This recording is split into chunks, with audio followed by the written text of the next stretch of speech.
جناب قادر مندوخیل صاحب، سر آپ بتائیے گا کہ سب سے پہلے تو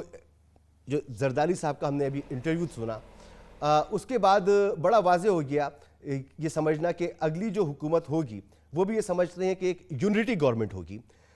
تو اس یونٹی گورنمنٹ میں پہلے کا جو ایکسپیرینس ہے وہ یہ بتاتے ہیں کہ شہباز شریف صاحب کے ساتھ کچھ زیادہ اچھا نہیں رہا. آگے کی ورکنگ ریلیشن شپ کس طرح سے قائم ہو پائے گی اور کیا یہ ایک نیا تجربہ ہوگا پاکستان میں اور آپ سمجھتے ہیں کہ قابل عمل اور کامیاب تجربہ ہوگا؟ جی مسعود رضا صاحب، شہباز شریف صاحب کا تجربہ تو بڑا تلخ تجربہ رہا، اور یہ شخص ایسی حکمران تھا کہ آخری دن تک ہمیں دھوکہ میں رکھا،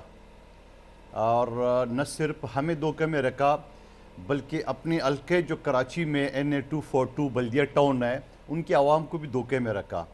اور اس کی وجہ یہ ہے کہ جو اسکیمیں ہم نے پروپوز کی تھی، جیسے K5 منصوبہ 50 ارب روپے کا جو پانی کا تھا، جس میں بلاول صاحب کا اور میرا اور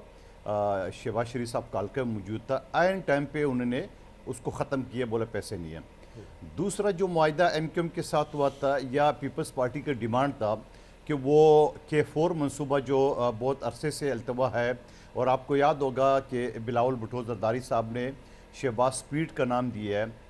کہ جس طرح آپ نے لاہور میں پروجیکٹ سپیڈ سے چلا ہے، تو لہٰذا یہ کراچی والا جو پانی کا منصوبہ ہے جس میں پیپلز پارٹی اور MQM کا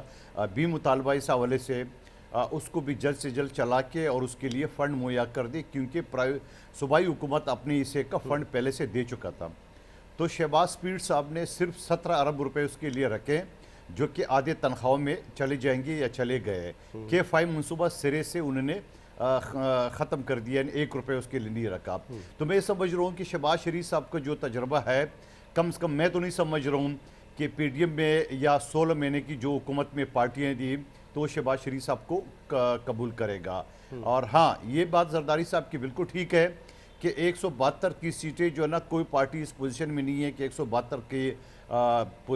سیٹیں لے اور اپنی حکومت بنا لی. یہ نون لیگ کو بھی پتہ ہے کہ وہ نہیں لے سکتی اس میں. تو ایسے حوالے سے یقیناً ایک مخلوط حکومت بنے گی. اب اس کا وزیر اعظم کون ہوگا یہ وقت ثابت کرے گا.